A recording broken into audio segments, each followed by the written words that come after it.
This Trump voter is begging. He said, to all the Republicans trying to make same-sex marriage illegal, I am a gay married man and a Republican. I am pro-life, pro-Second Amendment, and I voted for Trump. Oh, buddy.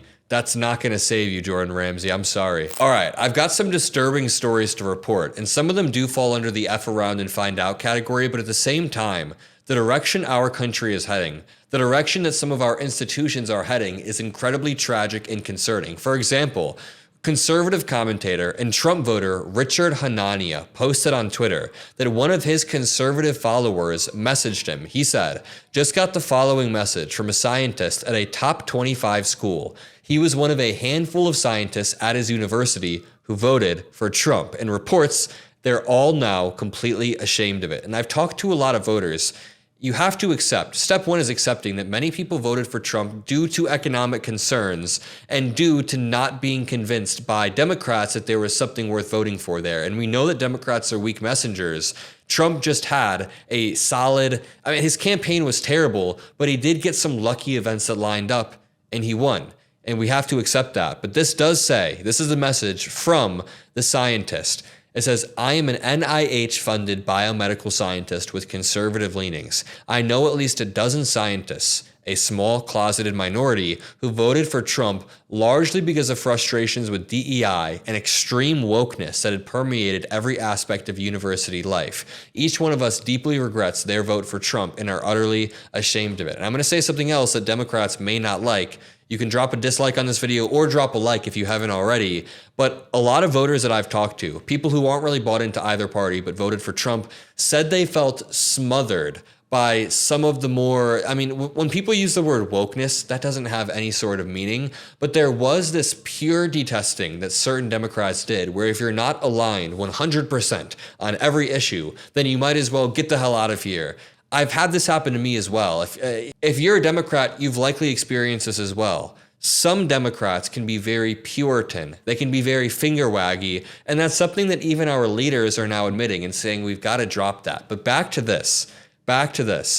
The scientist then writes, we are absolutely horrified at how mindlessly destructive this admin has been to scientific institutions. They are single-handedly destroying the STEM dominance U.S. established over decades. We're destroying a lot of dominance that we've established over decades, whether it's soft power in foreign countries, whether it's alliances like NATO, or just soft alliances like being good friends with Canada. It's just good to be on good terms with Canada, Denmark, Greenland, the Panama Canal, all of these countries. But for some reason, Trump is very insistent that we need to be on good terms with Russia. But this then says, average Americans simply do not realize that we are now on the verge of a precipitous decline in STEM. We all admit that the warnings about Trump/MAGA were on target, and the thing we argue about now is whether the damage is even reversible. Again, I told you, it's a disturbing message. All of the lefty overreach was annoying as hell, but MAGA disdain for science is 100 times worse. Either way, it's true. The MAGA disdain for science is way worse than any annoying finger-waggy Democratic stuff that even I did back in 2021. But then Richard Hanania, the original post, writes, MAGA was already anti-intellectual, but many educated conservatives still held their noses and voted for Trump. Doge just turned things up to 11, went beyond hostility to wokeness and turned into hostility for science and rational thought more generally. The way that fake news dominates this platform is simply another manifestation of this contempt for the mind. What a tragedy this has been. Tragic indeed. But if there's a silver lining, some people did F around and find out. It's not even funny. I know you guys all find it funny, but it's just tiring at this point. Travis Matthew did post, update, my MAGA neighbor who worked for the USDA was fired 3 weeks ago by Trump. His Trump flag came down. His house is now for sale. Or what about this one from Steve Wozniak? Not the Steve Wozniak, just a random dude on Facebook who said, I tried not to be political anymore, but I voted for Trump. I like what he's doing, just not the way he's doing it. And that's what I keep saying. Democrats can message that, hey, we want the government to be more efficient as well. We want what Trump says.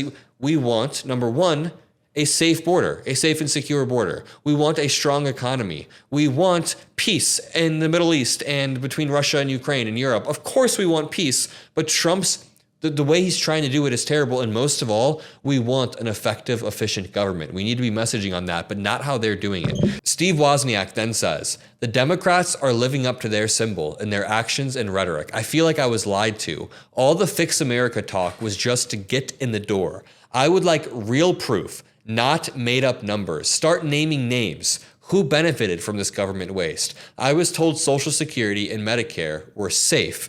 I love this. It's such an easy argument to make. If Elon Musk and the Doge people around him truly were finding all of this massive fraud, why would they not present their findings in front of Congress or in front of any sort of congressional body or in front of any court? They could take all of their findings and these billions of dollars they claim they found and be like, hey, look at this. We have the names. We have the receipts. We are airing this in public. But Elon Musk has refused to do that. So again, this says, I feel like I was lied to. All of that Fix America talk was just to get in the door. Elon says he's going after these two programs because they are nothing but entitlements. Well, I paid into my entitlements for 47 years. Finally, I can't wait for my electricity from Canada to go up $100 a month. Yeah, Trump is screwing everybody over. My groceries to be unaffordable and my 401k to be tanking. Well, this was from a few days ago, and buddy, sorry to say it's happened.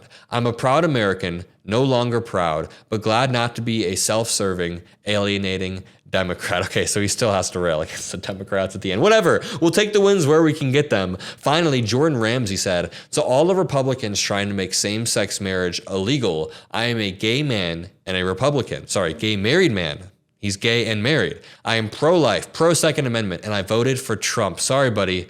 That's not going to save you. They don't care. They will turn on their own. Just because we are in charge right now doesn't make it okay to go back to the old Republican ways. That is going to ruin the momentum that Trump and us Republicans have and only boost the liberal momentum. It's not the same Republican Party it used to be. Get over it. He's pointing out there the changing demographics. I love being Republican and would never be Democrat. Oh, really, buddy? But reverting to the old ways will only ruin the party. I honestly can't believe I'm seeing the news of several states trying to get the Supreme Court to overturn same-sex marriage. I am a Republican through and through and always will be, but doing this will only push me and other people like it out. And you know, he's referring to this article. Republican lawmakers have been pushing to overturn the Supreme Court's same-sex marriage ruling.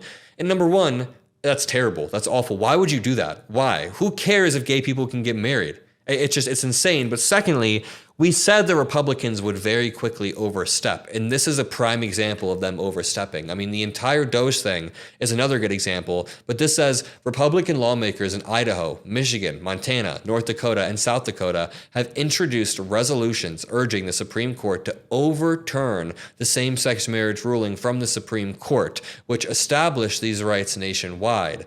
Republican lawmakers are trying hard, but in 2015, after the Supreme Court passed this ruling saying that same-sex couples had a right to marry, Republicans kind of dropped the battle and they moved to trans people. And that battle turned out to be fruitful. Of course, Democrats should continue protecting the rights of trans people and any minority, any person that's LGBTQ+. But Republicans did use that as a wedge issue. It's just a fact. That's a wedge issue that they always try to blow up when it's a very small fraction of the population.